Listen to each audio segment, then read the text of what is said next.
திருமுகம் தரையுமே தியானம் செய்திட ஒரு தலை இல்லாமல் முடிடும் தலைகளே ஆதி மூலமே அரியே நல்லோ ஜோதியே சுடரே ஜொலிக்கும் அகோபிலனே ஓதிட அருளுக ஒளிர் பரிமுகத்து நாதியே அடியே நவிலும் படுவரே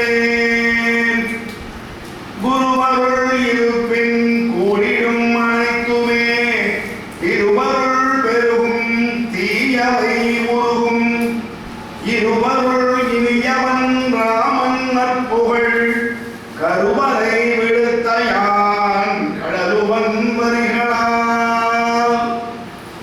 அப்படிப்பட்ட ராமனுடைய கதையில நாம சுந்தரகாண்டத்தினுடைய பகுதிகளை பார்த்துருக்கோம். 2 நாள் ஆச்சு, 3ஆவது நாள். ஆஞ்சநேயர் மகேந்திர மலையிலிருந்து கிளம்பி பறந்தார். மயிலாக மலை வந்து காரியம்தான் முக்கியம்னு சொல்லிட்டு போனார். அப்புறம் தடைகள் சுரசரி, சிங்கிகை, லங்கினி அப்படின்ற தடைகள் வந்த பொழுது அவையெல்லாம் ராமனுடைய அருளாலேயே தகர்த்து எரிந்தார். இப்பொழுது லங்கைக்குள்ள போறதுக்கு அவருக்கு ஃப்ரீயாயிடும். எல்லா தடைகளும் நீங்கியாச்சு. அந்த லங்கினி தன்னுடைய சாபம் முடிஞ்சு போச்சுன்னு சொல்லிட்டு அவளும் கிளம்பி போயாச்சு. இனிமேல் லங்கைக்கு காவல் இல்லை. அதனால புகழ் டென்ஷனாக இருந்தால் நம்ம கேர்ஃபுல்லாக நடப்போம். இல்லைன்னா ஈவினிங் வாக் மாதிரி அப்படி ஜாலியாக போவோம். ப்ரெஷர் இல்லாமல் வீட்டில் வந்து டிஃபன் பண்ணணுங்கிற அவசரம் இல்லைன்னா நம்ம நிதானமாக போவோம். ஐயோ வந்துடுவாங்க நம்ம பண்ணி வைக்கணுமேனா தான் நம்ம பரபரப்பாக போவோம். வாக்கிங்கில் 2 வகை இருக்குது. ரிலாக்ஸேஷனுக்காக போகிற வாக்கிங் ஸ்லோவாக நிம்மதியாக பொல்யூஷன் இல்லாத இடத்துல போகணும். எக்ஸசைஸ்க்காக போகிற வாக்கிங் ஃபாஸ்ட் வாக்கிங் அது வேறு. வயசான காலத்தில் ரொம்ப ஃபாஸ்ட் வாக்கிங் போக முடியாது. தடையில்லா அனுமனும் தளிர் நடை பயிர்ந்துமே. ஆனால் தடை இல்லாதனால அவனுடைய நடை எப்படி ஆயிடுச்சு? தளிர் நடை ஆயிடுச்சு. கம்பீரமாக நடக்க வேண்டிய அவசியம் இல்லை. கேஷுவலாக போகிறாங்க. போய் அப்படியே பார்த்துட்டே போகிறார். ஒரு புது ஊர் நம்மளாம் பிக்னிக்கே எல்லாம் போனோம்னா என்ன செய்வோம்? அப்படியே பார்த்துட்டே போவோம் இல்லையா? அது மாதிரி பார்த்துட்டே அழகாக போகிறார். ஏன்னா நகை அவ்வளோ அழகாக அமைக்கப்பட்ட நகரம். ஏன்னா அதை வந்து மயம் அமைச்சு கொடுத்த நகரம் அது. இப்போவும் அவன் திருப்பி அவன் தான் அமைக்க போகிறான். குபேரன் தான் முதல்ல தெரியும். இந்த குபேரன் வந்து யாருன்னா ராவணனுக்கு சகோதரன். இந்த ராவணன் அவனை விரட்டிட்டு அங்கே வந்து ஆக்குபை பண்ணான்.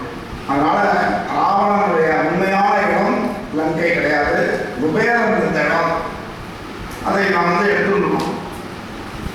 நம்மளே சொன்ன மாதிரி இறங்கும் பொழுது அந்தி சாகின்ற நேரம்னு சொல்லியாச்சு. அதனால அந்த ஒற்று வேலையை பார்க்கறதுக்கு ராத்திரி நேரம் தான் சரியா இருக்கும். அதனால அப்படியே உள்ள போகிறார். எல்லா இடத்தையும் உற்று பார்க்கிறார். நேர இந்த வாரியாக போகிறார். நம்ம ஒரு தேடுதல் அப்படின்னா அப்படி தேடணும். போயிட்டு அப்படி சுற்றி ஒரு ரவுண்ட் அடிச்சுட்டு கிடைக்கணுமா அப்படின்வோம். அப்புறம் அந்த அம்மா வந்தோடனே கிடைக்கும். பிள்ளைகளுக்கு கிடைக்காதது, புருஷனுக்கு கிடைக்காதது அம்மாவுக்கும் கொண்டாட்டிக்கு மட்டும் கரெக்டாக கிடைச்சிடும். அவங்க ஏதாவது தேடி தரணும். அப்போதான் சரியா வரும். அப்படி உற்று நோக்கினானா எதாவைக்காக பார்த்தானா? கடைக்கண் சீதையை கண்டிடல் தவித்தான். அதில் கடைக்கண் சீதைனா கடாட்சம் நிற்கவள் சீதாவன். ஏன்னா காகாசுரன் வந்து அவருடைய மார்பை கொத்தி ரத்தம் வந்துட்டு ராமபிரான் ஒரு புல்லை எடுத்து அதில் பிரம்மாஸ்திரத்தை ஏவினார். அது எல்லா லோகத்துக்கும் போனாலும் காப்பாற்ற முடியல. ராமபானத்தை எங்களால் தடுக்க முடியாதுன்னு சொன்ன உடனே திருப்பி ராமனுக்கே ஒரு சரணடைய பொழுது அங்க சீதாதேவி அப்படிப்பட்ட ஒரு அயோக்கியனுக்கு கருணை காட்டினான். போனா போது அவங்களோட குழந்தையா நினைச்சு மன்னிச்சு அப்படின்னு சொன்னவள். அதனால கடைக்கண் பார்வைப்பட்டால் போகாதுன்னு நம்ம கேட்போம். அதான் இந்த தாயாருடைய கடைக்கண் பார்வை நம்ம மேல பட்டுடுதுன்னு சொன்னால் நமக்கு எல்லா க்ஷேமங்களும் உண்டு. ஒரு நன்னில்லாதவர் கோவிலுக்கு போய் பெருமாளை தரிசிக்க வந்தார். முண்டி அடிச்சு வந்தாச்சு. பெருமாள் முன்னாடி இருக்கார். அவ கேட்டாங்க, ஏன் யார் இவ்வளோ கஷ்டப்பட்டு இங்கே வந்து பெருமாளை சேவிக்க வந்திருக்கீங்க? உன்னால் பார்க்க முடியாத பெருமாளை எப்படா எனக்கு என்ன அதில் திருப்தி இருக்குங்க? நான் எதுக்கு பெருமாளை பார்க்கணும்? பெருமாள் என்ன பார்த்தா போகணும். நாம பெருமாளை பார்க்கறது திருப்தி இல்லை, அந்த பெருமாள் நம்மளை பார்க்கணும். அப்பதான் நமக்கு எல்லாமே நடக்கும். அதனால நான் ஏண்டா அவரை பார்க்கணும், அவரை என்ன பார்த்தா போகும்னு சொன்னேன்.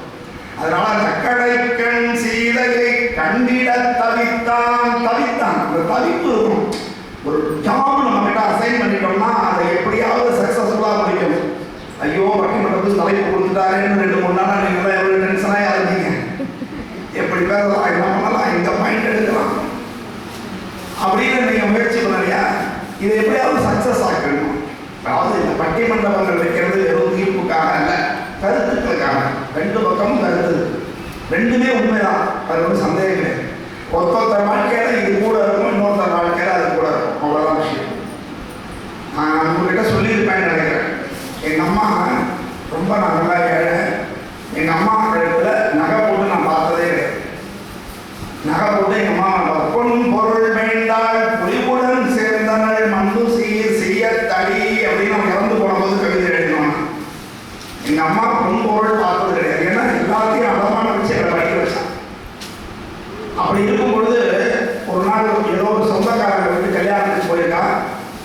அப்போ அவங்க என்ன நினைச்சாங்க, இவளுடைய ட்ரெஸ்ஸு, இவளுடைய நிறுவன மஞ்சள் கையில் இருக்கிற தாலியை பார்த்துட்டு மாட்டோமா இந்த இலையில எடுத்து எச்சப்பட்டு, இலையை எடுத்து எச்சப்பட்டது ஒன்றும் கேவலம் கிடையாது.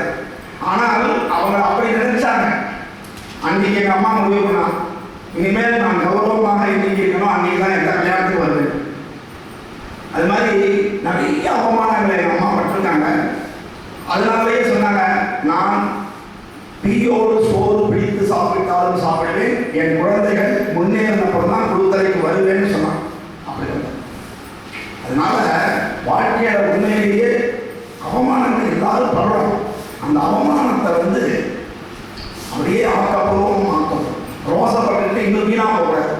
இவனுக்கு என்ன வேலை, எப்போ பார்த்தாலும் இருந்தாலும் விட்டிக்கிட்டே தான் இருக்கும் அப்படின்னு சொல்லிட்டு நம்ம மாட்டுக்கு அவர் சொல்கிற எந்த கருத்தையும் கேட்காம எப்பவும் நம்ம இருக்கிறபடியே இருந்துட்டோம்னா நஷ்டம் வந்து சொந்தவது கிடையாது.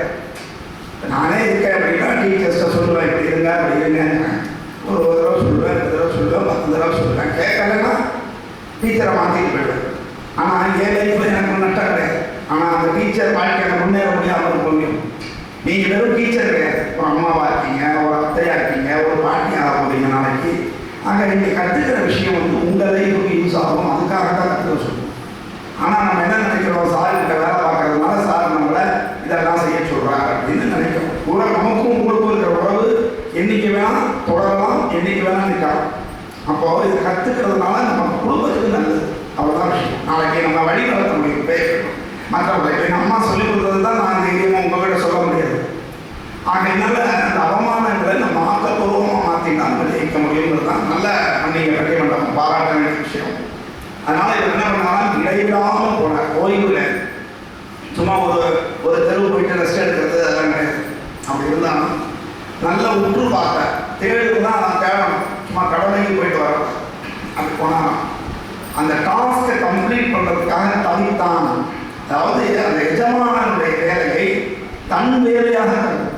அப்படி இருந்தால் தான் அந்த காரியம் செய்யும்.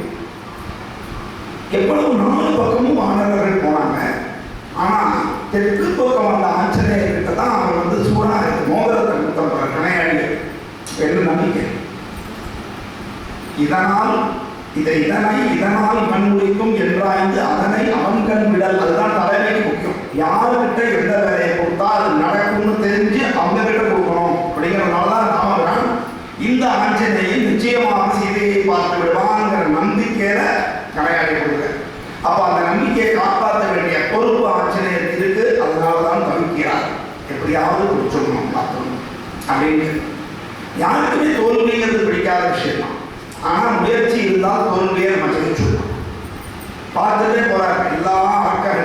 ஒவ்வொருத்தான் ஒவ்வொரு சைஸில் இருக்கான், ஒவ்வொரு டிசைனில் இருக்கான். ஒருத்தருக்கு கால் கோணலாக இருக்குது, ஒருத்தர் கால் வீங்கி இருக்குது, ஒருத்தர் மூஞ்சி வீங்கி இருக்குது, ஒருத்தருக்கு கோரப்பல், ஒருத்தருக்கு கொம்பு, ஒருத்தருக்கு மூஞ்சிய மூக்கே இல்லை. இப்படியெல்லாம் அழகாக வர்ணிச்சுக்க வால்மீகியும் சரி கம்பராமாயணத்துக்கும் சரி. அவ்வளோ நம்ம சொல்ல முடியாது. அதனால உருவம் பேருடை உண்மத்தரண்டன்னு ஒரு வரியில் நம்ம முடிச்சுட்டோம். அதனால என்ன ஆகுதுன்னா அப்படியே பார்த்துட்டே வர கொஞ்ச நேரம் தான் இருக்க இருக்கு. விடியறதுக்குள்ள தேடி ஆகணும். விடிஞ்சுட்டுனா எங்கேயாவது மாட்டினா என்ன பண்ணுறோம் அப்படிங்கிறதுனால சொற்ப நேரத்தில் சோதித்தானவன் நிற்க நேரமில் நிலையின்பாரன். நிற்க கூடாது. நம்ம என்ன பண்ணுவோம்? இன்னொரு ட்ரிச்சி போயிட்டு வீட்டுக்கு வருவோம். வந்த உடனே நமக்கு அது பாடும், ஐயோ ரெஸ்ட் எடுத்தாலும். ஆனா இவர் எங்க அவரை பூரா தாண்டி அங்க இருக்கிற தலைகளெல்லாம் ஜெயிச்சு போராடி லங்கினி கிட்ட அறவாங்கி அவளை ஒரு குத்து விட்டு இவ்வளவும் முடிச்சுட்டு உள்ள போற அலுப்பு இல்லாமல் தெரிவிக்கிறார். பேஷன், அதுக்கு பேர் தான் பேஷன் வச்சுக்கணும். எந்த ஒரு தொழிலையும் எந்த ஒரு செயலையும் உங்களுக்கு பேஷன், அந்த ஆர்வம் இன்வால்வ்மெண்ட் இருந்ததுன்னா அதை நிச்சயமா நல்லா செய்யும். பிடிக்காததை செய்யும் போது தான் நமக்கு தோணாதே தவிர நமக்காக பிடிச்ச ஒரு காரியத்தை செய்யும் பொழுது அது எக்ஸலண்ட் ஆகும். சில பேர் சமைக்கிறதே அனுபவிச்சு சமைப்பாங்க. அப்படி இடத்த கையில உப்பு வலது கையில தூக்கி போட்டு சமைக்கிறதுலாம் வேற. சில பேருக்கு லக்கு தான் நல்லா அமைஞ்சிடும். ஆனால் அதை பார்த்து பார்த்து சமைக்கணும். பாரதிதாசன் அழகா எடுப்பார், மாமனாருக்கு இது பிடிக்கும், மாமியாருக்கு இது பிடிக்கும், கணவருக்கு பிடிக்கும், மைத்துனருக்கு பிடிக்கும்னு பார்த்து பார்த்து அவ பண்ணுவான். குடும்ப அப்படின்னு ஒரு புஸ்தகம் வருது. அதில் ஒரு பெண் எப்படி நடந்துவா அப்படிங்கிறத அழகா சொல்லுவாங்க. அந்த அதுதான் பேஷன். அந்த பேஷன் ஆங்கிலேயே இருந்தது. அதனால போனான். அப்படி போகும்போது என்னத்தை பார்க்கறான்? பேருடை இளையவன் பெரும் கும்பகர்ணன் அவன் கிட்ட பார்க்கற. அப்புறம் இந்திரஜித் கிட்ட பார்க்கற. திருப்பி வர பேருடை ஈழன பெரியவன் இருப்பே. அதனால ஏன் கும்பகர்ணனுக்கு இவனுக்கு மட்டும் பேர் இருக்காங்க? கும்பகர்ணன் ராவணன் பக்கத்திலேயே இருந்து அழிந்து போனாலும் ராவணனுக்கு தர்மத்தை எடுத்து சொன்னான். அவனுக்கு தர்மம் என்னன்னு தெரியும். ஆனாலும் நம்ம ராஜ்யத்துக்கு எதிர்த்தாப்புல அண்ணனுக்கு எதிர்த்தாப்புல சண்டைக்கு போகக்கூடாதுங்கிற கொள்கை வச்சிருக்கோம். அவன் கொள்கை. ஆனால் விபீஷணன் எப்படின்னா அண்ணன் தம்பி எல்லாம் முக்கியம் கிடையாது. இந்த உலகத்துல தான், இந்த ஜென்மால தான் அந்த உறவுகள்லாம் இருக்கு. தர்மம் தான் நிலையானதுன்னு நினைக்கிறான். அவன் ஆத்மஸ்வரூபம், ஞானி. அதனாலதான் அவன் 3 பேர்ல அவன் சின்னவனா இருந்தாலும் கூட வீடனா பெரியவன். வயசால ஒருத்த பெரியவனா இருந்து பிரயோஜனமே இல்லை. ஞானத்தால பெரியவனா இருக்கணும், தியாகத்தால பெரியவனா இருக்கணும், குணத்தால பெரியவனா இருக்கணும். அப்பதான் அவன் பெரியவன் சொல்லணும். இல்லைன்னா விலங்குகளுக்கு எப்படி வயசாகோ அது மாதிரி நமக்கும் வயசாகணும். வயசாக நமக்கு ஞானம் வர வேண்டும். ஞானம்ங்கிறது என்னன்னா பிஹெச்டி படிக்கிறது கிடையாது, அது வேற. அதெல்லாம் சயின்ஸ், அது படிச்சுக்கோங்க, யார் வேண்டாங்க.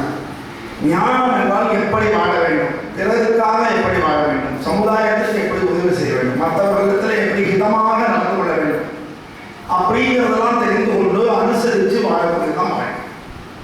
அப்படி இருந்தது. அப்படி இருக்கும்பொழுது பார்க்கறானா, எங்க போய் பார்க்கறது? எல்லாரும் மேலாக பார்த்துட்டே போக முடியாது. நம்ம நினைக்கிறோம் நம்ம வீட்டில் ஒருத்தர் தொலைஞ்சி போயிட்டு அவளை தேடுறதுங்கிறது மிகப்பெரிய கொடுமை. எங்கேயும் போய் தேடுறது. சினிமாலாம் பார்த்தீங்கன்னா பைக் எடுத்து தேடுவான், கார் எடுத்து தேடுவான், எப்படியோ கண்டுபிடிச்சிடும். ஏன்னா அவன் டைரக்டர் எங்கே உதவி வச்சிருக்கேன்னு சொல்லிட்டு அதனால கண்டுபிடிச்சோம். வாழ்க்கையில் உண்மையிலே ஒருத்தர் தொலைஞ்சி போயிட்டாங்கன்னா அவன் கண்டுபிடிக்கிறது. அதனால எதையுமே தொலையாம பார்த்துக்கிறது தான் விவேகம். கண்டான் மாருதி கடியில் சென்று பெண்டிர் கூட்டமாம் பெருந்திரை விலக்கி. எங்க போய் தேடுனா, இவன் பிரம்மச்சாரி. ஆனா தேடுற இடம் கூட பொம்மநாட்டியா தெரியும். என்னடா பிரம்மச்சாரியா இருந்துட்டு இவர் போய் பொம்மநாட்டியா பார்த்துட்டு இருக்காருன்னா, சீதை எங்க இருப்பா? லேடிஸ் சொல்ல இருக்க முடியும், இவன் ஜென்ஸு நடுவில் இருக்க மாட்டாங்க நிச்சயமா. அதனால நம்ம தேட வேண்டிய இடம் பெண்களில் தேடினா தான் கிடைக்கும். அப்படிங்கிறதுனால அந்த ஆஞ்சநேயர் தன்னுடைய பிரம்மச்சரியத்தெல்லாம் பற்றி கவலைப்படாமல் யார் என்ன நினைத்தாலும் கவலை இல்லை, எனக்கு சீதாதேவியை கண்டுபிடிக்கணும்னு தேடினானா. அப்படி தேடும்பொழுது அங்கே ஒரு அழகான பெண்மணி படுத்துட்டு இருக்கா ராவணன் கூட. அழகுன்னா அழகு, அவர் அழகு. அவன் பேர் மண்டோதரின் பேர். ஆனால் ஆஞ்சநேயருக்கு ராவணனுடைய ஒய்ஃப் மண்டோதரி. ஒரு தடவை சிவன் கிட்ட வரம் கேட்கறான் ராவணன். அப்போ எக்கச்சக்கமாக மாட்டிக்கிட்டார். அவர் ரொம்ப இலக்கிய மனசு சிவபெருமான். யார் கேட்டாலும் கொடுத்துருவாரோ. இவங்கிட்ட மாட்டினார், எனக்கு பார்வதியை கல்யாணம் பண்ணிக்கணும். ஏன் போய் நீ கேட்கிறேன்?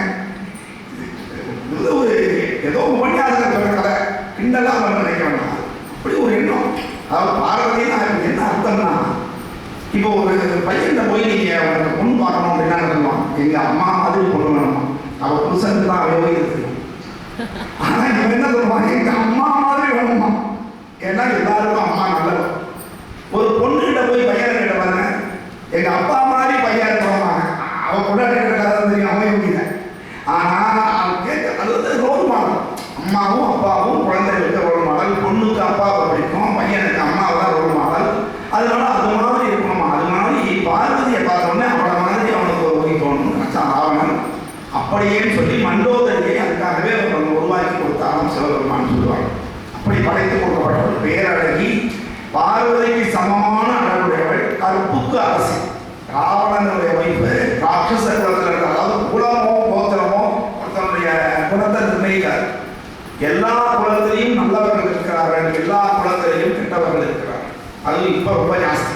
ஜாதிக்கும் குணத்துக்கும் சம்மந்தமே கிடையாது. ஆகையினால இவன் அப்படிப்பட்டவள். அவள் படுத்துட்டு இருக்கா, அழகா தூங்கிட்டு இருக்கா. பார்த்தா அவ்வளோ அழகு. சொல்றது அந்த காலத்தில் வந்து போட்டோலாம் கிடையாது. அதுக்கு என்ன அந்த புறத்து ஆணி பொண்ணா. அந்த ஆணி பொண்ணுன்னா என்ன அர்த்தம் அப்படின்னா, இப்போ போடுறோமே என்னன்னோ என்ன ஹால்மார்க் இல்லைன்னா 986 ஒரு நம்பர் சொல்லுவாங்க.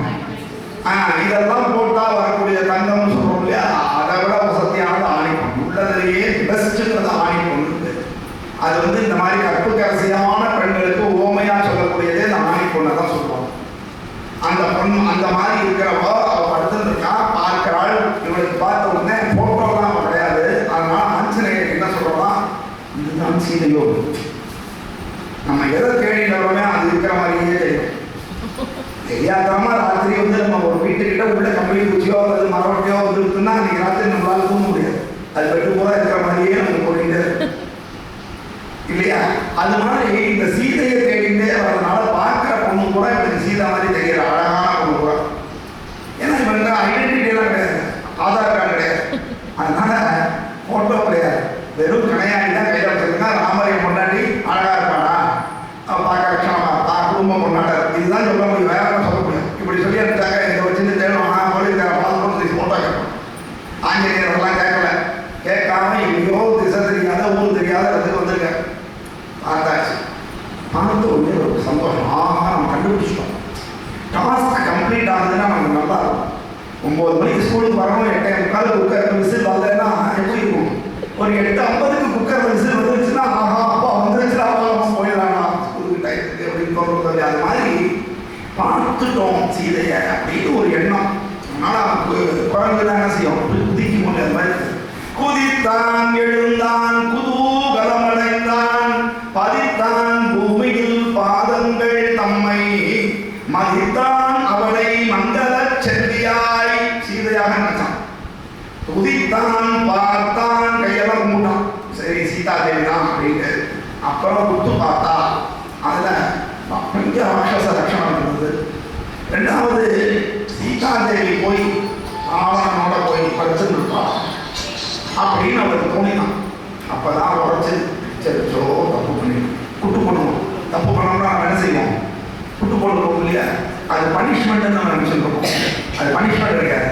இந்த இடத்துல நீங்க குட்டு போட்டுட்டீங்கன்னா உங்க பிரெயின் ஆக்டிவேட் ஆகும். இப்போ நீங்க பார்த்தீங்கன்னா பிரெயின் யோகான்னு இன்னொரு கம்பெனி போட்டு 500 ரூபா வாங்கிட்டு உங்களை எப்படி குட்டு போடுறதுன்னு சொல்லி கொடுக்கணும். இதை நம்ம ஊர்ல இலவசமாக நம்ம சொல்லி கொடுத்துருக்கோம். குட்டு போடுறது, தோப்பு கரணம் போடுறதெல்லாம் நம்ம சொல்லி கொடுத்துருக்கோம். அதுக்கெல்லாம் நம்ம பேர் வச்சுக்கலாம், பேர் வச்சு நம்ம பேர் எடுத்துன்னு போய் அதுக்கெல்லாம் பேட்டன் ரேட்லாம் வாங்கிக்கலாம். நம்ம இன்னும் நம்ம கேவலம் பண்ணிட்டு நம்ம கிண்டல் பண்ணிட்டு கோவிலுக்கு போடாத, குட்டு போடாத, தோப்பு கரணம் போடாதன்னு நம்ம கிண்டல் பண்ணி நம்ம ஒழுங்கி போயிடுவோம். அவன் பேட்டன் ரேட், வேப்பலைக்கு பேட்டன் ரேட் அமெரிக்கா. வேப்பலையோட மகத்துவம் நம்ம இந்தியாவில் தெரியாமல் யாருக்கும் தெரியும். எதுக்கு எடுத்தாலும் வேப்பலை தான் நம்ம பயன்படுத்துவோம். ஆனால் அதுக்கு பேட்டன் ரேட் அமெரிக்கா. அப்போ நம்ம எவ்வளவு கீழே இருக்கோம், நம்மளுடைய கலாச்சாரம் பெருமைகள் நமக்கு தெரியலை அப்படிங்கிறதான் முக்கியம். அப்போ என்ன ஆகுது, என் பிழை என் பிழை என் பிறப்பின் பிழை. அதாவது குணம் வந்து 2 விதமாக. ஒன்று பிறவியினால வரக்கூடிய குணம், ஒரு நிச்சயமாக டிஎன்ஏ அப்படின்னு சொல்கிறோம் இல்லையா.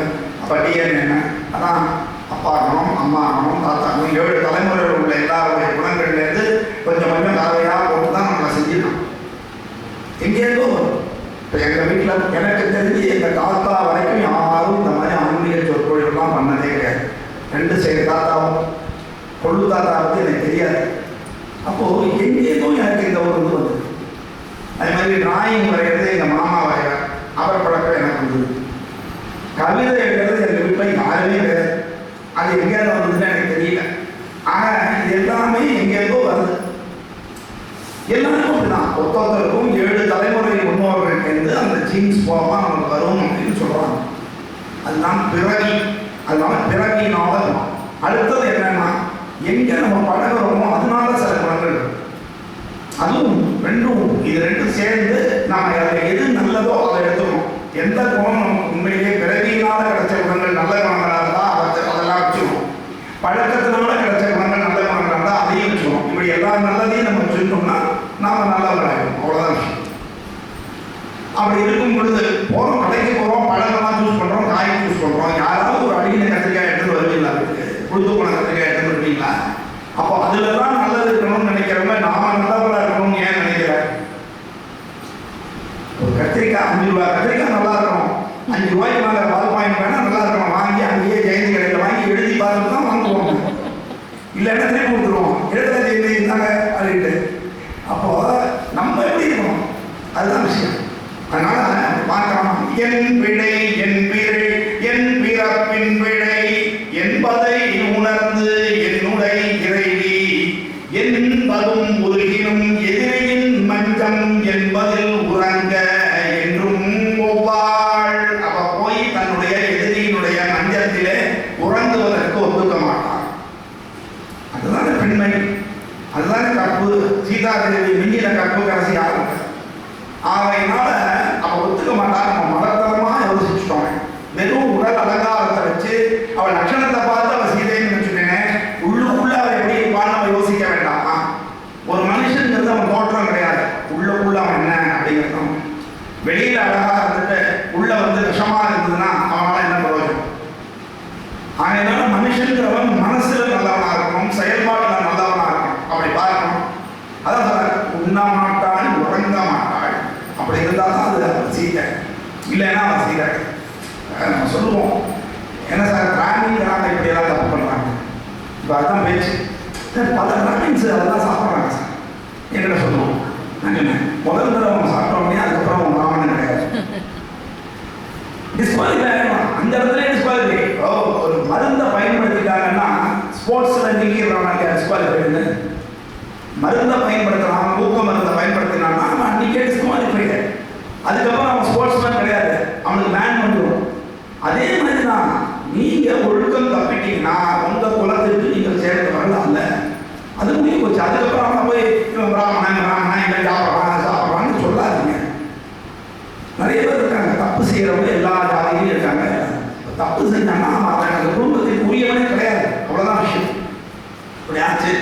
திருப்பி பார்த்தான், சரி நம்ம இது காரியம் முடியல, விடுவிடு தேட ஆரம்பிப்போம் அப்படின்னு சொல்லி திருப்பி அடுத்த ரவுண்டு கிளம்பிட்டார். தேடும் தேடிடும் தெரிகிற இடமெல்லாம் சூடும் வெற்றி சூடுடை அரமனே. அந்த டிட்டர்மினேஷன் தான் அவன் ட்ரைவ் பண்ணும். எப்படியாவது வெற்றி அடையணும் அப்படின்னு நினைக்கிறவங்களால தான் வெற்றி அடையணும். எதை லட்சியம் பண்றோமோ அதுதான் நமக்கு கிடைக்கும். லட்சியம் பண்ணாத பொருட்கள் கிடைக்கும். எனக்கு தெரிஞ்சு ஒரு பெரிய பணக்காரர், அவர் என்ன பண்ணுவார்னா காத்தால வாசல் உட்காந்துருப்பார். யாரும் கீரை விற்க வருவாங்க. அப்போல்லாம் கீரை 5 பைசா 10 பைசா அப்படி இருக்கும். இவர் கீரை ஒரு கட்டு அவர்கிட்ட பேசி பேரம் பேசி அவர்கிட்ட அவர்கிட்டெல்லாம் வச்சு நல்ல கீரை அப்படின்னு சொல்லி வாங்கி அதை வாங்கிடுவார். வாங்கினோடனே உள்ளே கொண்டு போய் அந்த கீரையை கொடுத்துட்டு திருப்பி உள்ளே போய் ஒரு ரூமை திறந்து ஒரு பீரோவை திறந்து அதுலேருந்து ஒரு வாக்கரை திறந்து அதுக்குள்ளே ஒரு டப்பாவை திறந்து அதுக்குள்ளேருந்து 10 ரூபாயை 5 ரூபாயை எடுத்துட்டு கொடுத்துட்டு போக மாட்டாங்க. திருப்பி அந்த பெட்டியை மூடி, லாக்கரை மூடி, பீரோவை மூடி, ரூமை மூடி திருப்பி கொடுப்பார். அதை வைக்க அந்த நகையில கை வாசலில் நின்று வாங்கிட்டு போவோம். எதுக்கு சொல்கிறேன்? அவர் அப்படி பணத்தை பத்திரமா பத்தி பத்தி பத்தி பார்த்து வைக்கிறார். இன்னைக்கும் பெரிய பெரிய பணக்காரர்கள், பணத்து மேல அக்கறை உள்ளவர்கள், மரியாதை உள்ளவர்கள் பணத்தை லட்சியமாக பார்க்கிறார். எடுத்து எடுத்து வீசுறார். இன்னைக்கு இந்த ஐடி ஃபீல்டு வந்தப்பறம் உதாரணமான செலவுகள் அதிகமாக. யாருமே எனக்கு இவ்வளோ சம்பளம் வருது, நம்ம உங்களுக்கு எதுக்கு இவ்வளோ சம்பளம்? எங்கள் ஸ்கூலில் டீச்சர் ஒரு 10,000 50,000 நான் இது மாதிரி காலையிலேருந்து அப்படி பார்த்தா ஐடியான்னு பரவாயில்ல, ராத்திரி பகல் பாராம வேலை பார்க்கலாம். பல அரசாங்க உத்தியோகத்தில் இருக்கிறவங்க ஜாலியாக இருக்கிறவங்களும் அவ்வளோ சம்பளம் வாங்குறாங்க. எல்லாரையும் நான் சொல்கிறேன், உழைக்கிறவங்க இருக்காங்க. என்னன்னா பல சம்பளம் அளவுக்கு அதிகமாக போயிடுது. அதனால இஷ்டத்துக்கு செலவழிக்கிறது, பணத்து மேலே மரியாதை. அப்படி செலவழித்தால் அதுதான் நம்ம மருவிய மொழி மத புத்தகத்தில் எழுதிப்போம். நம்ம சொல்லுவோம் முன்னாடியெல்லாம் தண்ணியை ரொம்ப செலவழிச்சா கடன் வருமா. அது தண்ணியை செலவழிச்சா கடன் வரும். அதுவும் இனிமேல் உண்மையாக இருக்கு, நம்ம நாட்டில் உண்மையாக இருக்கு. இப்போ கர்நாடகாக்காரன் தண்ணி அடைச்சானோ அதுக்கப்புறம் நமக்கு இனிமேல் தண்ணியை செலவழித்தா வாட்டர் கேன் வாங்க வேண்டியதான். ஆனால் அது அப்படியே தண்ணியாய் செலவழித்தால் கடன் வரும். பணத்தை தண்ணி போல செலவழிச்சிங்கன்னா கடன் தான் வரும். அதனால எண்ணி எண்ணி செலவழிக்கணும், தேவையானதை வாங்கணும். பக்கத்து வீட்டுக்காரன் எந்த வீட்டுக்காரன் வாங்கிட்டாங்கிறதுக்காக நம்ம ஒன்று வாங்கக்கூடாது. சிவாஜி எக்ஸ்சேஞ்ச் போயிட்டோங்கிறதாலே 2 புடவை வாங்கிட்டு வரணும்னு அவசியம் இல்லை. நமக்கு புடவை தேவைன்னா தான். இதுதான் விஷயம். இந்த தொங்குறது பாருங்க, எவ்வளவு அழகாக இருக்குது தெரியுமா? தொங்குற புடவை கூட அழகாக தான் இருக்கு. நம்ம என்ன பண்ணுறது அது மாதிரி. அப்புறம் பார்க்கலாம், சரி யோசனை பண்ணி சபதம் ஏற்றதுனால போகிறான். அவனுக்கு ஒரு பயம் இப்போ தான் வருது. ரொம்ப நேரம் ஒரு பொருள் கிடைக்கலன்னா அவனுக்கு என்ன தோணும்? ஐயோ தொலைஞ்சி போயிட்டு. கண்டிலன் செலப்புகின் கரிய செம்மல் உண்டியும் உறக்கமும் உதவியவள் சண்டி செய்வரத சத்ருகணனும் பெண்டியும் மன்னனும் பிராணனை விடுவதே. கூலா சாரி சார், என்னால் தேட முடியல அப்படின்னு கேஸ க்ளோஸ் பண்ணியிருக்கலாம் ஆஞ்சநேயர். அப்படி க்ளோஸ் பண்ணா என்ன நடக்குங்கிறத திங்க் பண்றார். இப்படி திங்க் பண்ணதுனால தான் அவர் வெற்றி அடைஞ்சது. என்ன நடக்கும்? நான் போவேன், ராமபுரான்ட்ட சீதையை பார்க்க முடியலைங்க, என்ன தலையை வாங்கிட்டு வரேன், பெரிய ஒரு தலையை வாங்கிட்டு ஒரு தலையை யாரும் பண்ண முடியாது. ஏன்னா இதுவே ஹெல்ப்பு. அப்போ அப்படி ஆனால் என்ன நடக்கும்? உடனே ராமனுக்கு உயிர் போடும். சரி, ராமனுக்கு உயிர் போனா பக்கத்தில் லட்சுமணன் அவன் உடனே உயிர் போடுவான். இந்த செய்தி கேட்டதுன்னா அண்ணன் தான் வரணும்னு அங்கே உட்காந்து பாம்புகையை வச்சுட்டு ராஜ்யம் பண்ணிட்டு இருக்கானே பரதம் போயிடுவான். பரதம் போனா இலவச இணைப்பு சத்ருகணன் அவன் போயிடுவான். சரி, இவங்கெல்லாம் போனா அங்கே இருக்கிற பொம்மாட்டியெல்லாம் எப்படி இருப்பான், அவனுடைய ஒய்ஃபு அம்மா அவெல்லாம் போயிடுவான். இவ்வளவு இழப்பு ஏற்பட்ட உடனே இவனுக்கு உதவி பண்றேன்னு சொன்னானே என்னுடைய சுக்ரீவன், அவனும் போயிடுவான். எங்க ராஜ்யமும் போயிடும், அந்த ராஜ்யமும் போயிடும். அல்பதமா நான் போகக்கூடாது, கண்டுபிடித்தே ஆக வேண்டும். அந்த நெருக்கடி அனுமனுக்கு ஃபீலிங். அதுதான் ஒரு வேலைக்காரன். அந்த மாதிரி ஒரு வேலைக்காரன் கிடைச்சான்னா யாருமே சந்தோஷமா. வேலைக்காரன் அவன் தான் வேலைக்காரன். ஒருத்தருக்கும் ஒரு வேலை இருக்கு. இந்த பள்ளிக்கூடத்தை நடத்தணும்னு வச்சிருக்கேன்னா நான் ஒரு வேலைக்காரன். இதை எவ்வளவு நல்லா நடத்தி நம்ம ஊர் மக்களுக்கு எப்படி நல்ல விதமாக செய்யணுமோ அந்த மாதிரி நான் செய்யணும். அப்பதான் என்னுடைய வேலை பரிபூர்ணமாக இருக்கும். அதனால ஆஞ்சநேயர் நம்ம நினைச்சுக்கணும், எப்படி அவர் நினைச்சார். இதனால யார் யார் பாதிக்கப்படும். கொரோனாவுக்கு அப்புறம் பள்ளிக்கூடத்தை மூடிடலாம் தான் நான் நினைச்சேன். ஆனால் ஒரு 2 பேர் பிடிச்சாங்க. ஒரு ஞாயிற்றுக்கிழமை மீட்டிங் போட்டோம். அந்த 2 பேர் அதெல்லாம் கிடையாது, நீங்கள் நடத்தி தான் ஆகணும்னு உத்தரவு போட்டாங்க. என்ன லாபம் அப்படின்னா, ஒரு 10-15 பேர் வேலை பார்க்குறாங்க, கௌரவமான வேலை பார்க்குறாங்க. பெரிய சம்பாதம் நிறையா இருக்கோ இல்லையோ, கௌரவமான ஒரு வேலை பார்க்குறாங்க. அவங்களுக்கு நம்ம ஒரு வேலை வாய்ப்பு கொடுத்துருக்கோம். வருஷத்துக்கு ஒரு 200 பிள்ளைங்க படித்து முன்னேறாங்க. நம்ம கலாச்சாரத்தோடு தெரிந்து கொண்டு இந்த சேவை தொடர வேண்டும்னு நினைச்சாங்க. ஏதோ ஓடிட்டு இருக்கு. 25 வருஷத்துக்கு வந்தாச்சு. அவன் இருக்கும்போது இவர் யோசிக்கிறான், சரி அப்படி இல்லைன்னா நம்ம போய் சொல்ல வேண்டாம், நம்மளே வாங்கிக் கொள்ளும். ஆஞ்சநேயரே தோணும், நீரில் மூழ்கவா நெருப்பில் வீழவா. சரி, இது 2ம் நம்மளை கொள்ளாதா. ஏன்னா வரம் இருக்குது, இதெல்லாம் ஒன்றும் பண்ணாது, அக்னி ஒன்றும் பண்ணாது, எதுவும் பண்ணாது, பஞ்சபூதங்களாலும் இருக்கு, ஆபத்து கிடையாது. அப்ப என்ன பாரில் துறவை பற்றவா. துறவியா பண்ணலாமா? எங்கேயாவது கண்காணாத இடத்துக்கு போய் நம்ம மாட்டுக்கு இமயமலையில ஒரு பொந்துக்குள்ள ரெஸ்ட் எடுக்கலாமே. நம்ம மாட்டுக்கு இப்பவும் இமயமலையில ஆஞ்சநேயர் உட்காந்துருக்காரு சொல்றாங்க. சிரஞ்சீவி அப்படி. அப்புறம் தான் யோசிச்சார், இந்த மாதிரி கஷ்டம் வளர்ச்சியெல்லாம் நம்ம யாரை நினைச்சுக்கணும்னா பெருமாளை நினைச்சுக்கணும். திக்கற்றோருக்கு தெய்வமே துணையாம். அந்த அறிவு பகுதி எப்பவுமே நியாயம் தானே. திரௌபதி புடவையை பிடிச்சிட்டே இருந்தான், விடல. கடைசியில என்னால் இனிமேல் ஒன்றும் பண்ண முடியாதுன்னு கையை விட்டு கோவிந்தா கோவிந்தா கோவிந்தான்னா வளர்ந்துட்டே இருந்தது புடவை. எவ்வளவு பெரிய அதிசயம். அப்படி நடந்தது. அதுபோல இவருக்கு திக்கற்றவர்களுக்கு தெய்வமே துணை நடத்தார் எப்பவும். அதனாலதான் ஆஞ்சநேயர் எப்பவுமே நான் பண்ணேன்னு சொல்ல மாட்டேன், பின்னாடி சொல்ல போற ராம நாமத்தினால் இதை செய்தி.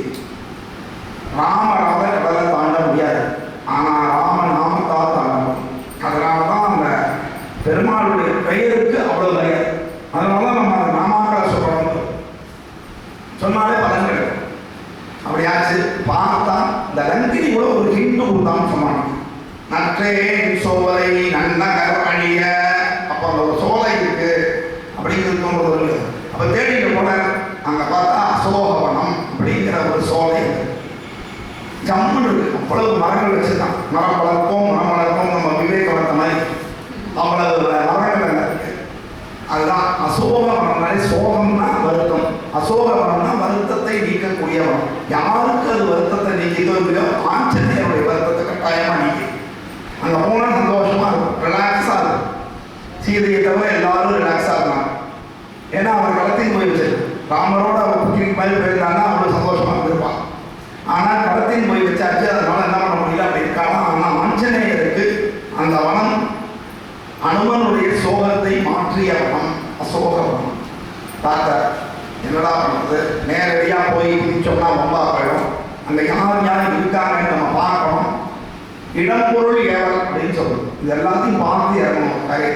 விடுன்னு போய் நம்ம மாட்டுக்கு செய்ய முடியும். அதனால என்ன பண்றாங்க, போய் பார்க்குற மதை இடம் நலம் தரும் மதகுகள் விளவிடும். முதல்ல நம்ம ஒளிஞ்சிட்டு இருக்கோம். ஃபர்ஸ்ட் என்ன நடக்கிறதுன்னு அப்சர்வ் பண்ணணும். ஒரு புது நிறுவனத்துக்கே நீங்கள் போறீங்க அல்லது ஒரு புது வேலைக்கு நீங்கள் செய்யறீங்கன்னா அதில் முதல்ல அப்சர்வேஷன் முக்கியம். இப்போ ராத்திரினா ஒரு வேலை எடுத்திருக்காங்க, அப்போ அதில் என்ன தடைகள் வரும், என்ன சிரமங்கள் வரும், எப்படியெல்லாம் நம்ம ஏமாறுவோம் அப்படிங்கிறத முதல்ல யோசிக்கணும். அப்புறம் தான் அதை வந்து கலங்கிக்கணும் வெட்டிடும். அப்போ அதில் வர சிரமங்கள் என்ன, நம்ம யாராவது செஞ்சவங்க கிட்ட ஒரு வார்த்தை கேட்கறது, அந்த மாதிரி சில விஷயங்கள்லாம் செய்யும். மறைஞ்சி ஒளி கொஞ்சம் அப்சர்வ் பண்ணணும். ஃபஸ்ட்டு கிட்டத்தட்ட ஒரு 2-3 வருஷமாக அப்சர்வ் பண்ணிட்டு தான் இப்போ அந்த தொழில் இறங்கியிருக்காங்க. அதனால நல்ல பாராட்டுகளும் வெற்றிகளும் நிச்சயமாக கிடைக்கும். அதனால நிச்சயமா அதே மாதிரி நம்ம அனுஷா அவனுடைய தேன் பாட்டில் பார்க்க இருக்காங்க அப்படின்னாங்க. சரி, தேன் பாட்டில் பார்க்கும்போது தான் எனக்கு ஆசையாக இருக்கும், உங்ககிட்ட ஒரு தேன் பாட்டில் வாங்கணும்ட்டு. அதனால நீங்கள் நாளைக்கு வரைக்கும் ஒரு தேன் பாட்டில் கொண்டு வாங்க. Order place. அது என்னன்னா இப்போ கவர்ச்சிக்கு தான் மரியாதை. பள்ளிக்கூடமே நாங்கள் நம்மளே நம்ம இவ்வளவு ஈவெண்ட் பண்ணுறோம். ஒரு பல்கலைக்கழகத்தில் நடக்கக்கூடிய விஷயங்கள் பூரா நம்ம ஸ்கூலில் நடக்குது. ஆனால் நமக்கு விளம்பரம் இருக்கா, நாம் பண்ணிக்கிறது. இந்த வருஷம் தான் நம்ம இந்த ஸ்டேட்டஸ் வைக்கிறது இதெல்லாம் ஆரம்பிச்சிருக்கோம். இதுக்கு முன்னாடி நம்ம அவ்வளவு பண்ணி முடிச்சாச்சு. எல்லாம் நமக்குள்ள வெளியிலே தெரியாது, வேற எனக்கும் தெரியறதில்லை. இப்போ இவ்வளவு கஷ்டப்பட்டு ஒரு ஆர்கனைஸ் பண்ணியிருக்கோம், இதில் இவ்வளவு செலவுகள் இருக்கு, எல்லாம் பண்ணுறோம். ஆனால் எத்தனை பேர் வராங்க? ஒரு நாளைக்கு ஒரு 10 பேரண்ட் புதுசாக வந்தால் கூட நம்ம ஸ்கூலை பற்றி புரிஞ்சிக்க முடியும், நம்ம கல்ச்சரை பற்றி புரிஞ்சிக்க முடியுமா? முடியாது. என்ன ஒரு நாள் வரலாம், 9 நாள் வரலாம், ஒரே ஒரு நாள். நம்ம பள்ளிக்கூடத்துலேருந்து அழைப்புதல் மாறி மாறி போயிட்டே தான் இருக்கு. ஆனாலும் இதை விட முக்கியமான வேலை அவங்களுக்கு. ஆமாம், ஆஃபீஸ் போகிறவங்கள நான் சொல்கிறேன், முடிஞ்சவங்க வீட்டில் இருக்கிறவங்க குழந்தைகளையாவது கூப்பிட்டு வந்துருப்பான். வாசலோட விட்டுட்டு எல்லை கூட நான் நுழைய மாட்டேன் அப்படின்னு வெளியில் ஓடிடும். சில பேர் தான் நம்ம டீச்சர்ஸே வந்து விட்டு ஓடிக்கலாம், உள்ளே எல்லை கூட கால் வைக்க மாட்டோம் அப்படின்னு ஒரு கொள்கை. அது மாதிரி கொண்டு வந்தாலும் விட்டுட்டு போகலாம். குழந்தை ஒரு 2 மணி நேரம் நல்ல விஷயத்தை கேட்கும் இருக்கு. உரை இடம் சிந்துமா உயர்வரம் தனியுமே உரைந்தனன் இளையரும் உடனிடை நிகழ்ந்ததால். ஒரு மரத்தில் போய் ஒழிஞ்சினார். அந்த மரம் பெயர் என்ன? சிம்சுபா விருட்சம், சிம்சுபா மரம். அந்த சிம்சுபா மரம் எப்படி இருக்குன்னா, இவர் உட்கார்ந்துட்டாருன்னா அதில் உள்ள இலைகளும் ஆஞ்சநேயரோட உடம்பும் கிட்டத்தட்ட ஒரே மாதிரி இருக்கும். அதில் இருக்கிறவர்கள் தெரிய மாட்டாங்க. இந்த பச்சோந்தின்னு ஒன்று கேள்விப்படும், அது வந்து அந்த இடத்துக்கு ஏற்ப தன்னுடைய நிறத்தை மாற்றிக்கும் அப்படின்னு சொல்லுவாங்க இல்லையா? ஆனால் இதில் நிறம் மாறுறவங்க இல்லை, இவருடைய உடம்பு மாதிரியே அந்த இலைகளும் இருக்கிறதுனால அதே கலரில் இருக்கிறதுனால யாருக்கும் தெரியாது. ராத்திரியில அதனால போய் மறைஞ்சிட்டு இருக்காங்க. எதுக்காக மறைஞ்சிட்டாருன்னா, மறைந்ததை அறியவே அங்கே என்ன நிகழ்ச்சி நடக்கிறது, என்ன ரகசியம் இருக்கு, அங்கே சீதை இருக்காவா இல்லையா அப்படிங்கிறத தெரிஞ்சுக்கிறதுக்காக அதான் விஷயம். அப்படி பார்த்துட்டு சுற்றி பார்க்குற கேமராவை திருப்பி பார்க்கும்போது பார்த்தா அங்கே ஒரு பிரகாசம் அவருக்கு தெரியுது. ஆம்போர் தெய்வ ஆலயம் கண்டா. அது ஒரே அந்த கோவில் இருக்குன்னு அர்த்தம் கிடையாது, தெய்வம் இருக்குது. தெய்வம் இருக்கிற இடத்துல கோவில் இருக்கிற, கோவில் இருக்கிற இடத்துல தெய்வம் இருக்குன்னு அர்த்தம் கிடையாது. எது அதான் ராமன் கேட்டா, அயோத்திக்கு நாட்டுக்கு போனா அங்கெல்லாம் காணம் ஒரு பசு அப்படின்னா, நீ பிரிவினும் அந்த காணகம் என்னை சொல்லணும்.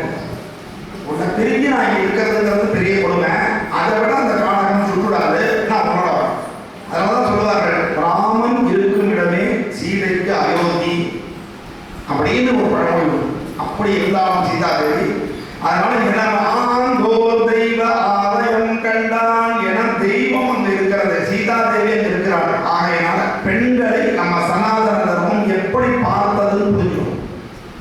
எல்லா இடத்துலையும் வசதி தான் பெண்கள்.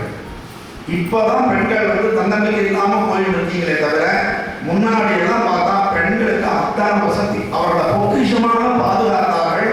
அவர்களுக்கு எல்லாருக்குமே அறிவு இருந்தது, ஆலோசனை சொன்னாங்க. வாணி சந்தைக்கு போகும்போது தார அவளை அட்வைஸ் பண்றா தெரியுமா, போகாத, யாரோ ராமன் லட்சுமணன் பேர் வந்திருக்கானா, உன்னை கொண்டுடுவான், சுக்ரீவனுக்கு தொகையா வந்திருக்கான், அவ்வளவு சொல்றா.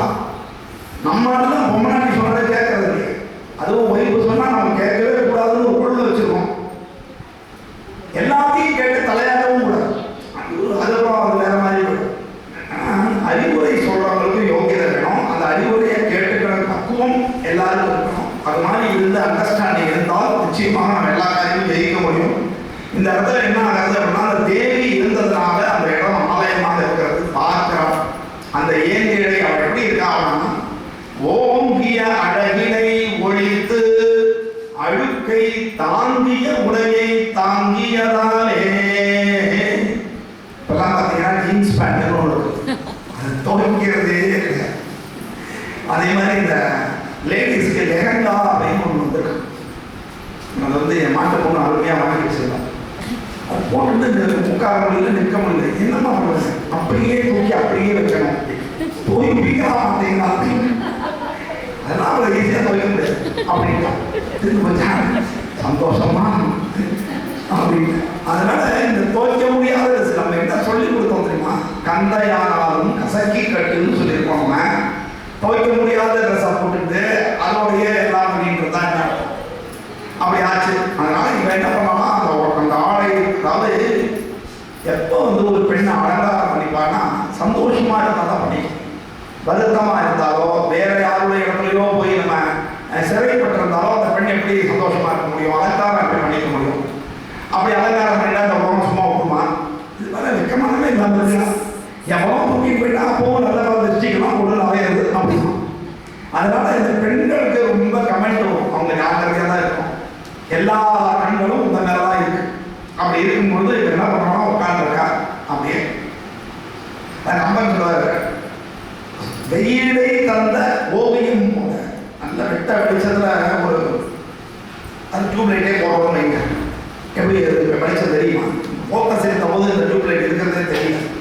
அது மாதிரி இருந்தான், எந்த அலங்காரமும் இல்லாமல் இருந்தான். எப்படி இருந்ததுன்னா, வளர்முறை துவக்கமோ வடிந்ததோ நெருப்பதோ. வளர்முறை துவக்கம்னா என்ன அர்த்தம், பிரதமர் அமாவாசைக்கு மறுநாள் யாராவது நிலாவை பார்க்க முடியுமா, மூணாம் வரையை பார்க்கறதே கஷ்டம். நம்ம மூணாம் வரை நினைச்சது கரெக்டாக தப்பா இல்லாமல் நாலாம் வரையை தான் பார்க்கணும். நாலாம் வரையை பார்த்தா நாய்ப்பட்ட பாடு பண்ணணும் பழமொழி, ஆனால் நம்ம தவறாமல் கரெக்டாக பார்த்தா படிச்சுன்னு தெரியும் அது நாலாம் வரையா. ஆக அந்த வளர்வரை துவக்கம் மாதிரி அவன் அமைதியாக இருந்தா, கண்ணுக்கு தெரியாமல். நெருப்பு வடிந்து போச்சு அப்படின்னா அது எப்படி உள்ள வெளுப்பு தெரியாது, வேற சாம்பலாக இருக்கும், தெரியாதமா கையை வச்சோம்னா போச்சு. அப்படி இருந்தால் அவன் அமைதியாக இருந்தான். உள்ளுக்குள்ளே இருக்கவர் கடல் இருக்காத காட்ட முடியும்.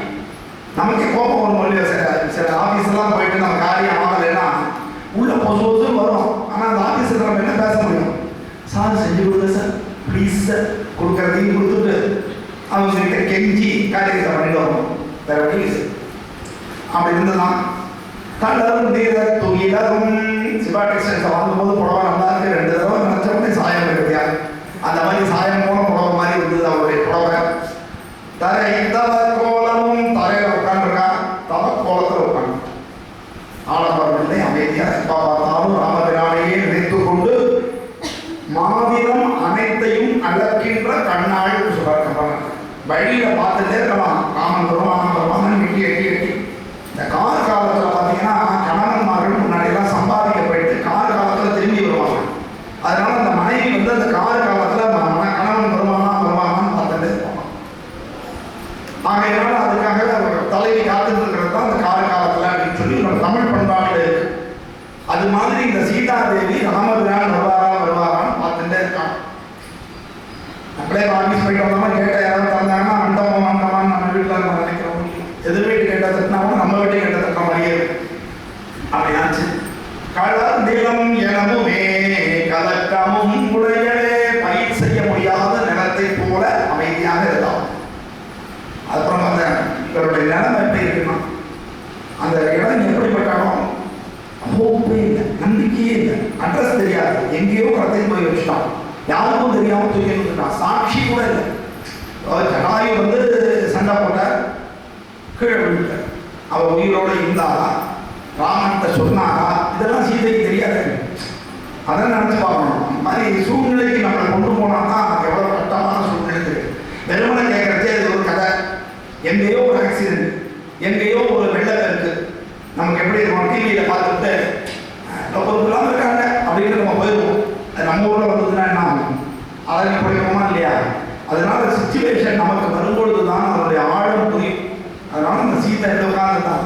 சரி நீர் வெளியினால் சேர் துயர் மதியினள் கண்கள் எப்பவதாலும், சரி நீர் வெளியினள் சேர் துயர் மதியினள் புரியலா மனத்தினள்.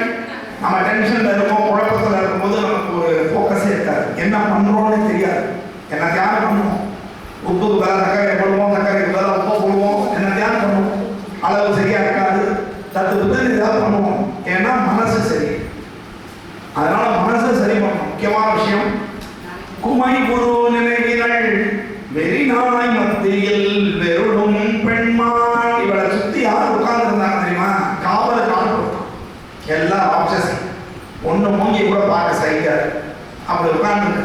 அது மட்டும் இல்லை, மிரட்டிகிட்டே இருப்பான். தப்பி தவிர தப்பு பண்ணிட்டு போய் போலீஸ்கிட்ட மாட்டணும்னா அப்போ கூட தீரும். 4 பேர் சுற்றி வச்சு ரவுண்டு கட்டினாங்கன்னா தீர்ந்து போச்சு. சில சமயம் தப்பே செய்யாம மாட்டவங்க கூட அவரை தப்பு செய்யணும் ஒத்துக்கணும் பிரச்சனமா காட்டாங்க. அப்போ அது மாதிரி சுத்தியும் ராட்சசிகள் உட்காந்து இவன் மட்டும் தனியா உட்காந்துருந்தா எப்படி இருக்கும் நினைச்சு பாருங்க. நம்ம வீட்டில் ஒரு நாள் ஹஸ்பண்டு ஊருக்கு போயிடுறார், வீட்டில் யாருமே இல்லை, நம்ம மட்டும் இருக்கோம்னாக்கா ஐயோ கொள்ள கதவை சாத்தியமா வசதி கொடுத்துறவே பிரச்சனை ஆயிடுது. வீட்டை உடச்சிட்டு உள்ள வந்து திருடுறதுங்கிறது கொடுத்துறவே ஒன்று. ஆனா அதனாலதான் சொல்றது, ரொம்ப தெரிஞ்சவங்களா இருந்தாலும் அவங்களையும் அளவோடு பழகி கொள்ளுவேன். இன்னைக்கு சூழ்நிலை இருக்கு, எல்லாருக்கையும் எல்லா அரசியலும் ஷேர் பண்ணாதீங்க. யாருக்கு இருக்கான்னு பார்த்து அக்கம் பக்கம் பார்த்து பேசுங்க. பகலில் பக்கம் பார்த்து பேச வேண்டும், ராத்திரியில் அதுவும் பேசக்கூடாதுன்னு பழக்கம். இதெல்லாம் வந்து எவ்வளவு அனுபவிச்சு வச்சுன்னா கேட்டா இது 2026 ஆகுங்க. 2026 இன்னும் மோசம். நீ நினைக்கிறதெல்லாம் பேஸ்புக்ல வந்துடும். நீ ஏதாவது ஒரு புடவையை பற்றி பேசுறீங்கன்னா அதுக்கப்புறம் உனக்கு வேற அட்வர்டைஸ்மெண்ட் கூட புடவையா வருது. உன்னை வந்து இந்த மொபைல் ஃபோன் வாட்ச் பண்ணிக்கிட்டே இருக்கு. நீங்க என்ன பண்றீங்க, எங்க போறீங்க, சாமியை பற்றி நினைச்சீங்கன்னா சாமி கதையா வரும், வேற ஏதாவது நினைச்சீங்கன்னா அதுவா வருது, திங்கா படத்தை நினைச்சீங்கன்னா அதுவா வரும். நீங்க ட்ரை பண்ணி பாருங்க, ஃபேஸ்புக்கை வச்சுட்டு நீங்க எதையாவது உங்களுக்கு கூட பேசி பாருங்க. அந்த மேட்டர் வரல என்ன அவர் சொல்லுங்க. அவ்வளவு தூரம் வந்து நீங்க டெக்னாலஜி இம்ப்ரூவ் ஆயிடுச்சு, நம்மளை வாட்ச் பண்ணிக்கிட்டே இருக்காங்க. அதனால நம்ம ஜாக்கிரதையா இருக்கணும். சரி, அப்படி உட்கார்ந்துதான் ஆஞ்சநேயர் பார்த்துட்டாரு, தெரிஞ்சு போச்சு. அடையாளம் கண்டான் ஆஞ்சநேயனே. இப்பதான் தெரியுது, அங்க பார்த்தது சீதை இல்லை, இதுதான் சீதை. ஏன்டா ஆஞ்சநேயன் சொன்னான், அஞ்சனை மைந்தன் இருக்கிறதா ஆஞ்சநேயன். அஞ்சனையின் விருப்பத்திற்கு பிரியமானவன், அஞ்சனை மேல் பிரியமுள்ளவன், அஞ்சனைக்கு குழந்தை, அஞ்சனாதேவியுடைய குழந்தை. அவன் தாயை வந்து ஒரு குழந்தை ஈஸியாக அடையாளம். அது மாதிரி இந்த சீதாதேவியாகிய தாயை அந்த குழந்தை ஆஞ்சநேயன் அடையாளம் கண்டுபிடிச்சான் அப்படிங்கிறது தான். அதனால அடையாளம் கண்டான் ஆஞ்சநேயனே உடையிலே ஒளிந்த உத்தமீதனையுமே. உடைய பார்த்தா அதான் சொன்னேன், அம்மா நடக்கிறாங்க, உள்ள யாருன்னு தான் பார்க்கறேன். அந்த உடைக்குள்ள இருந்தது யாருன்னு அவன் பார்க்கறான். இப்போ சீதாதேவி அழுக்கான ஒரு உடையில உட்காந்துருக்கா, அலங்காரம் இல்லாம உட்காந்துருக்கா, தேஜஸ் இல்லாம உட்காந்துருக்கா. ஆனாலும் அவனுக்கு தெரியும் ராஜா கதையாவும் இந்த அப்பாஜி தென்னாலி அவனுக்கு எல்லாருமே கதையை எடுத்துருப்பான். அப்ப என்ன பண்ணுவார், அவர் வர உடனே இந்த ராஜா என்ன பண்ணுவான், பெரிய அறிஞராக அவர் அறிஞராக நம்ம செக் பண்ணுவோம் அப்படின்னு சொல்லிட்டு இப்போ சாதாரண வேஷம் போட்டு அமைச்சருக்கு மத்தியில் வந்து அந்த ராஜா உட்காந்துருவோம். வேற ஒரு அமைச்சரை கொண்டு போய் அந்த சிம்மாசனத்தில் உட்காந்து வச்சுருவோம். உள்ள இவர் வருவார். வந்த உடனே இவர் ஒரு ரவுண்டு பார்த்துட்டு உண்மையான ராஜா எங்க நடுவில் உட்காந்துருக்கோ அங்கே போய் கை கும்பிடுவார். ஆச்சரியப்படும், எப்படிப்பா நான் சாதாரண ட்ரெஸ்ஸில் சாதாரணமாக எல்லாரோடையும் உட்காந்துருக்கேன், என்ன எப்படி நீ அடையாளம் கண்டுபிடிச்ச அப்படின்னா, வாசமுள்ள மலர் மேல் தான் பூக்கள் மேலாம் மண்டு முடிக்கும்,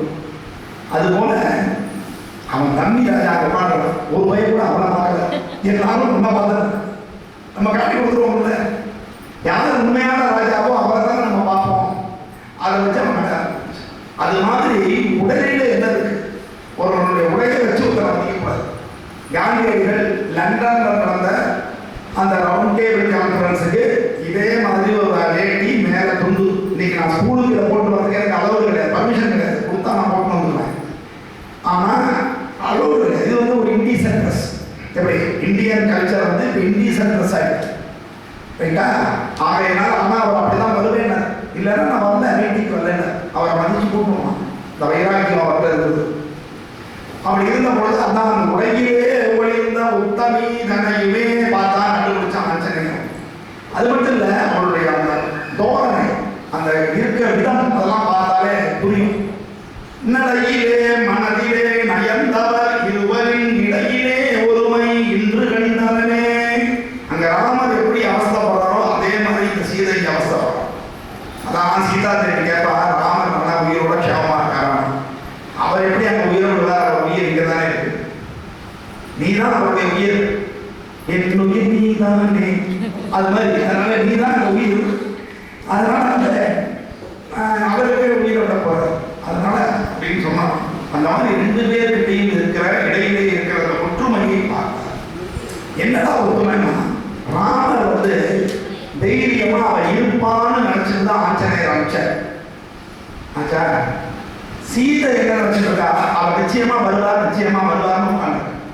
ஏன்னா கடைசி சீன்ல ராமர் கேட்க போறாரு, சுப்பிரமணியத்தில் வராது அந்த ஒரு குலமகளாக இருந்து உன்னை எவனோ ஒருத்த கலந்து வந்தான், நீ ஏன் உயிரை விடாம உட்காந்துருந்தேன்னு கேட்டார். வேணும்னு ராமர் கேள்வி கேட்டார். அந்த கேள்வினாலதான் சீதை பட்ட அவமானத்தினால தானே தீக்குளிக்கிறேன்னு சொன்னான். ராமர் தீக்குளின்னு சொல்லல, நல்லா புரியுங்க. கேள்வி மட்டும் நறுக்குன்னு கேட்டு விட்டாரு.